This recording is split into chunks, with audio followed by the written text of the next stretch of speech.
ಇಂದು ದೆಹಲಿಗೆ ಸಿಎಂ ಸಿದ್ದರಾಮಯ್ಯ ಪ್ರಯಾಣವನ್ನ ಬೆಳೆಸಿದ್ದಾರೆ. ಸಂಜೆ 6 ಗಂಟೆಗೆ ದೆಹಲಿಗೆ ಸಿದ್ದರಾಮಯ್ಯ ಪ್ರಯಾಣವನ್ನ ಬೆಳೆಸಿದ್ದಾರೆ.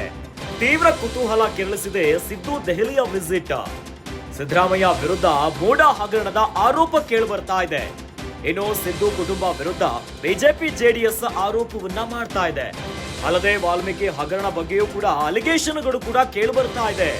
ಸರ್ಕಾರದ ವಿರುದ್ಧ ದಿನನಿತ್ಯ ಮೈತ್ರಿ ಪಡೆ ಜಂಟಿ ದಾಳಿಯನ್ನ ಮಾಡ್ತಾ ಇದೆ.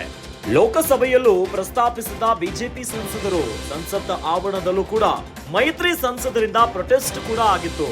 ಬಿಜೆಪಿ ಹೋರಾಟದಿಂದ ಕಾಂಗ್ರೆಸ್ ಹೈಕಮಾಂಡ್ ಮೇಲೆ ಒತ್ತಡ ದಿನದಿಂದ ದಿನಕ್ಕೆ ಜಾಸ್ತಿ ಆಗ್ತಾ ಇದೆ.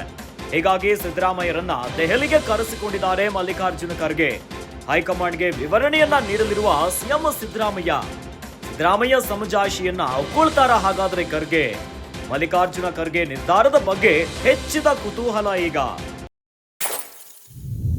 ಸಿಎಂ ಸಿದ್ದರಾಮಯ್ಯನವರು ಇಂದು ದೆಹಲಿ ಪ್ರಯಾಣವನ್ನ ಕೈಗೊಂಡಿದ್ದಾರೆ. ಸಂಜೆ 6 ಗಂಟೆಗೆ ದೆಹಲಿಗೆ ತೆರಳು ಬಿಟ್ಟಿದ್ದಾರೆ ಸಿಎಂ ಸಿದ್ದರಾಮಯ್ಯ ಅವರು. ಈಗ ಸಿದ್ದರಾಮಯ್ಯನವರು ದೆಹಲಿಗೆ ಹೋಗ್ತಿದ್ದಂತೆ ಬಹಳಷ್ಟು ತೀವ್ರ ಕುತೂಹಲ ಶುರುವಾಗುಬಿಟ್ಟಿದೆ ಈ ಒಂದು ವಿಸಿಟ್ ನ ಕುರಿತಂತೆ. ಸಿದ್ದರಾಮಯ್ಯ ವಿರುದ್ಧ ಈಗಾಗಲೇ ಮೋಡ ಹಗರಣದ ಆರೋಪಗಳು ಕೂಡ ಕೇಳಿ ಬರ್ತಾ ಇದೆ. ಇನ್ನು ಪ್ರತಿನಿತ್ಯ ಸಿದ್ದು ಕುಟುಂಬದ ವಿರುದ್ಧ ಅತ್ತ ಬಿಜೆಪಿ ಮತ್ತು ಜೆಡಿಎಸ್ ಆರೋಪ ಮೇಲೆ ಆರೋಪವನ್ನ ಮಾಡ್ತಾ ಇದೆ. ಇವೆಲ್ಲದರ ಜೊತೆಯಲ್ಲಿ ವಾಲ್ಮೀಕಿ ಅಭಿವೃದ್ಧಿ ನಿಗಮದ ಹಗರಣ ಬಗ್ಗೆಯೂ ಕೂಡ ಸಾಕಷ್ಟು ಅಲಿಗೇಷನ್ಸ್ ಗಳು ಕೇಳಿ ಬರ್ತಾ ಇದೆ. ನಿತ್ಯ ಸರ್ಕಾರದ ವಿರುದ್ಧ ಮೈತ್ರಿ ಪಡೆ ಜಂಟಿ ದಾಳಿಯನ್ನ ಮಾಡ್ತಿದೆ. ಇವೆಲ್ಲದರ ನಡುವೆ ಈಗ ಸಡನ್ ಆಗಿ ಸಿಎಂ ಸಿದ್ದರಾಮಯ್ಯನವರು ದೆಹಲಿ ಪ್ರಯಾಣವನ್ನ ಕೈಗೊಂಡು ಬಿಟ್ಟಿದ್ದಾರೆ. ಇನ್ನು ಸಂಸತ್ ಆವರಣದಲ್ಲೂ ಕೂಡ ಮೈತ್ರಿ ಸಂಸದರಿಂದ ಪ್ರೊಟೆಸ್ಟ್ ಆಗ್ತಾ ಇದೆ. ಕರ್ನಾಟಕ ಸರ್ಕಾರದ ಕುರಿತಂತೆ ಬಹಳಷ್ಟು ಪ್ರೊಟೆಸ್ಟ್ ಅನ್ನ ಮಾಡ್ತಿದ್ದಾರೆ ಈಗಾಗಲೇ ಮೈತ್ರಿ ಪಡೆ. ಏನೋ ಬಿಜೆಪಿ ಹೋರಾಟದಿಂದ ಕಾಂಗ್ರೆಸ್ ಹೈಕಮಾಂಡ್ ಮೇಲೆ ಒತ್ತಡ ಜಾಸ್ತಿ ಆಗಿಬಿಟ್ಟಿದ್ಯಾ. ಹೀಗಾಗಿ ಸಿದ್ದರಾಮಯ್ಯರನ್ನ ದೆಹಲಿಗೆ ಕರೆಸಿಕೊಂಡಂತೆ ಕಾಣಿಸ್ತಾ ಇದೆ.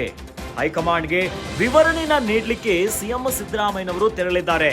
ಹಾಗಾದ್ರೆ ಸಿಎಂ ಸಿದ್ದರಾಮಯ್ಯನವರು ನೀಡುವಂತಹ ವಿವರಣೆ ಇರುವಂತದ್ದು ಸಮಜಾಯಿಷಿಯನ್ನ ಖರ್ಗೆ ಅವರು ಒಪ್ಕೊಂಡ್ಬಿಡ್ತಾರಾ?